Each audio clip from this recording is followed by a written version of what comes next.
Sur 130 000 signalements, un tiers concerne des arnaques à la nigériane.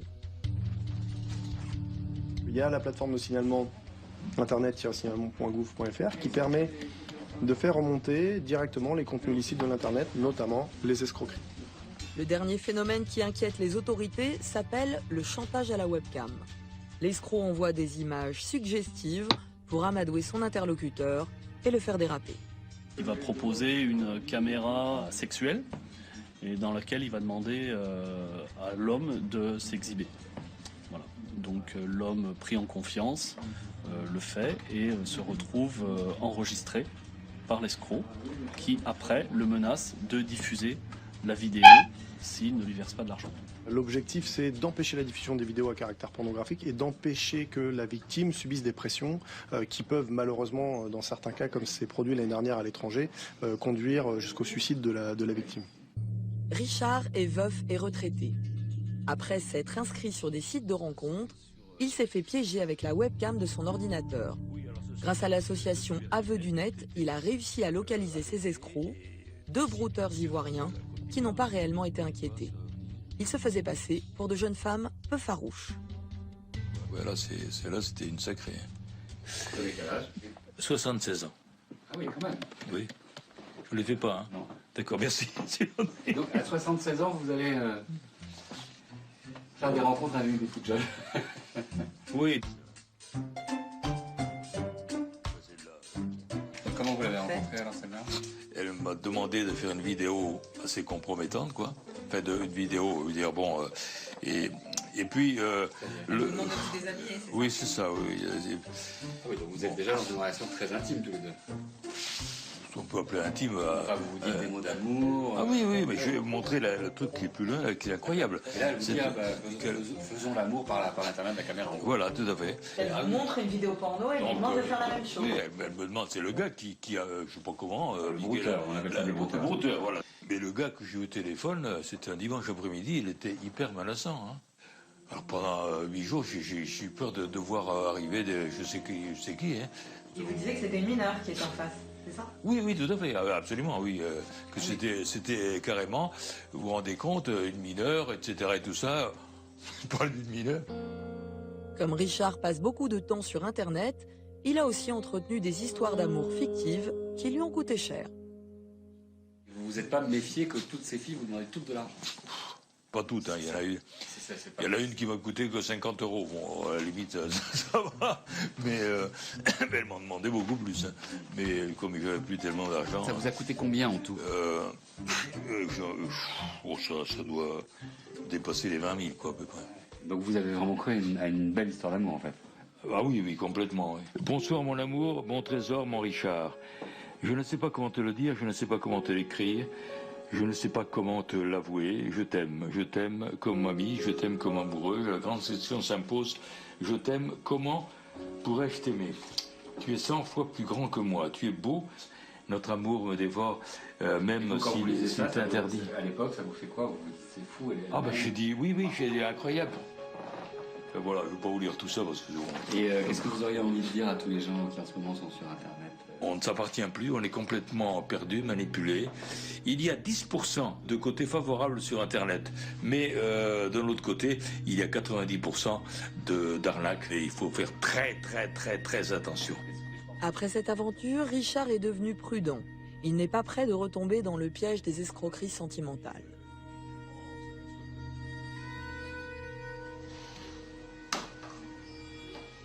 Depuis quelques jours, je reçois de nombreuses sollicitations de Patricia. Elle dit être coincée en Côte d'Ivoire pour toucher à un mystérieux héritage soi-disant de son père décédé. Patricia m'écrit. Le notaire de mon père m'a sonné ce matin à propos de l'héritage que mon père m'a laissé.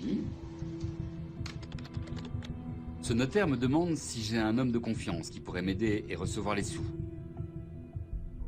J'appelle immédiatement Patricia pour entendre la voix de cette soi-disant jolie blonde bretonne.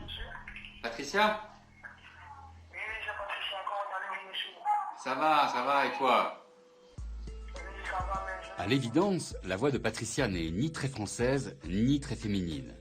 Elle ressemble plutôt à celle d'un homme qui imite la voix d'une femme, sûrement un brouteur ivoirien. Patricia me demande clairement de l'argent, une petite somme, 150 €, pour payer les taxes chez le notaire. La tentative d'arnaque commence. Ah, Je trouve que je vais comprendre jusqu'à ce que moi je vais appeler le notaire et on parle. Comme je me montre réticent à payer, Patricia me met en relation avec un prétendu notaire. Il prend très vite le relais et m'envoie un mail plus explicite. Patricia est l'héritière d'une somme de 160 millions d'euros. Une fois reçus les 150 €, je vous enverrai la copie du testament pour continuer la procédure. oui, bonjour.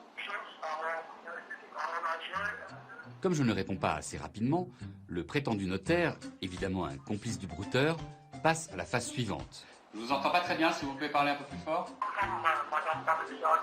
Oui, oui, je sais. Mais vous êtes installé à Paris? Votre cabinet est installé à Paris ou à Abidjan? Je suis Abidjan, monsieur. Vous êtes sûr que c'est 160 millions d'euros, son père, qui le donne en héritage? 160 000 € qu'on parle. Ah oui, d'accord. On se voit dans une semaine à Abidjan? Intrigué par cette histoire, je décide d'aller sur la piste de Patricia et de son notaire. Direction la Côte d'Ivoire. À Abidjan, les escrocs se sont spécialisés dans les arnaques au sentiment, notamment avec les francophones. Le pays est désormais sur une liste noire des transactions commerciales en ligne. À la sortie de l'aéroport, Patricia m'appelle. Comment? Patricia veut que je vienne la chercher chez elle. Mais le taxi, effrayé, me dit qu'il refuse de m'emmener dans son quartier trop dangereux. Il pense que des brouteurs m'attendent là-bas pour me dépouiller. Cela arrive régulièrement à des hommes français. J'appelle Patricia pour lui dire que je préfère la rencontrer dans un café à côté de chez elle. Patricia? Bon, j'arrive à Cap Sud. Quand je suis dans le Cap Sud, je te sonne. Ah ben voilà, Cap Sud Café. Mais à l'heure dite, pas de Patricia. Oui, ben viens d'abord au café, on parle, on boit un coup et c'est tout prêt. C'est tout prêt, tu viens? Bien évidemment, Patricia ne peut pas venir physiquement à un rendez-vous puisqu'elle n'a jamais existé. C'est du Nigeria que sont parties les arnaques à la nigériane. Ciblant à l'origine un public anglophone, ces escroqueries se développent désormais dans toute l'Afrique de l'Ouest, principalement en Côte d'Ivoire, à destination de victimes belges, suisses et françaises.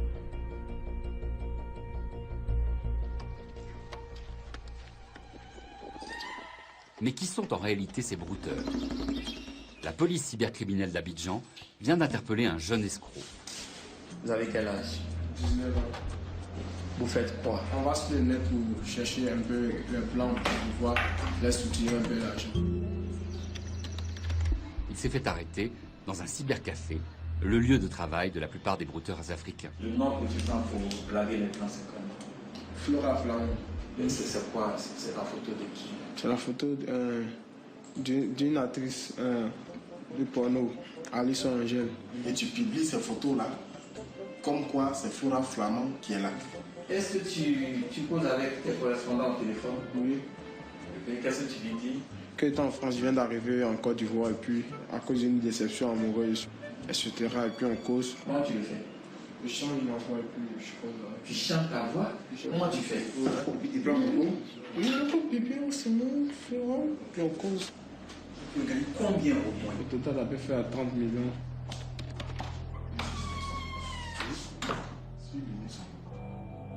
Vous prenez ça comme un jeu? Non, non.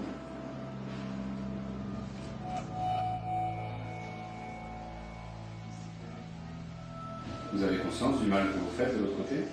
Des souffrances que ça représente? Oui. Même s'ils risquent jusqu'à 20 ans de prison, les brouteurs renoncent difficilement à l'argent facile.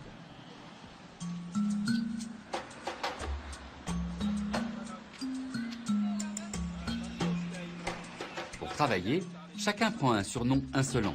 Ici, le brouteur s'appelle CFA, nom de la monnaie locale ivoirienne. Il a 25 ans et les peines de prison ne l'impressionnent pas. On a plusieurs cyber pour éviter d'être chopé par la police. Je suis en train de causer avec un de mes clients. Il est en ligne présentement. Il vit à Paris. Ça fait plus d'une semaine que je ne discute plus avec lui et là je me rends compte qu'il est un peu fâché. On ne se pratique pas pour chercher 10 poids. Là, moi, j'en ai 2 poids. Et ça me suffit parce qu'avec les 2 poids, je sais combien de sous je peux en tirer. La première somme que j'ai reçue, c'était 500 €. Sinon, la plus grosse somme que j'ai touchée, 25 000 €. CFA a recours à la magie noire, ce qu'on appelle le zamou. C'est la coutume, chaque brouteur a son marabout. Celui de CFA s'appelle Papa Sans Souci. Le féticheur lance des sorts pour travailler à distance les victimes des escroqueries. Ce qu'il va demander, il va lui donner. Ce qu'il va demander, il va lui donner. Le but de cette cérémonie est d'encourager la victime à envoyer de l'argent. Même si cela peut sembler ridicule, ici, tout le monde y croit. Les brouteurs sont populaires dans la capitale ivoirienne. Certains sont même devenus de véritables stars, car ils dépensent sans compter dans les bars locaux qu'on appelle des maquis. En une journée, ils peuvent gagner jusqu'à 3 fois le salaire moyen mensuel ivoirien, fixé à 150 €. Et ils recrutent des petites mains de plus en plus jeunes. Devant la fascination qu'ils exercent auprès des enfants et des adolescents, la police scientifique tente de sensibiliser les plus jeunes à ne pas basculer dans l'illégalité. Ils organisent régulièrement des journées de prévention dans les écoles. Vous n'avez pas droit à l'erreur. On lutte contre la cybercriminalité, on fait les campagnes de sensibilisation, c'est pour vous mettre sur une ligne unique. Utilisez vos intelligences pour développer le pays. La cybercriminalité représente une menace réelle pour l'économie nationale, car la Côte d'Ivoire est considérée comme la plaque tournante de l'arnaque sur Internet. En termes de préjudice, pour le premier semestre, disons 1,5 milliard de francs CFA. Pour dissuader ceux qui s'adonnent à cette nouvelle forme de trafic, le gouvernement a durci sa législation. Désormais, les escrocs risquent de fortes peines de prison. Maintenant, nous disposons d'une législation. Le minimum, c'est 1 an. Le maximum, c'est 20 ans. Voilà, donc je te disais, j'ai mon gars qui était en Italie là. Et depuis 4 ans, la police ivoirienne travaille en collaboration avec les enquêteurs français. Si les escroqueries au sentiment partent d'Afrique de l'Ouest, les brouteurs ont généralement des complices en France et les réseaux se structurent. On s'aperçoit qu'il y a un système africain qui n'est pas du tout un système qu'on peut retrouver dans la délinquance organisée des pays de l'Est, où avec quelque chose de pyramidal, un chef, des lieutenants, des exécutants. Là, on va se retrouver sur plus une bande organisée, mais un nuage. Il y a des personnes qui ont ce rôle, on va dire, comme ils disent chez eux, vieux pères. Donc il y a les vieux pères, et il y a les petits jeunes qui vont être les petits. Les vieux pères, les petits.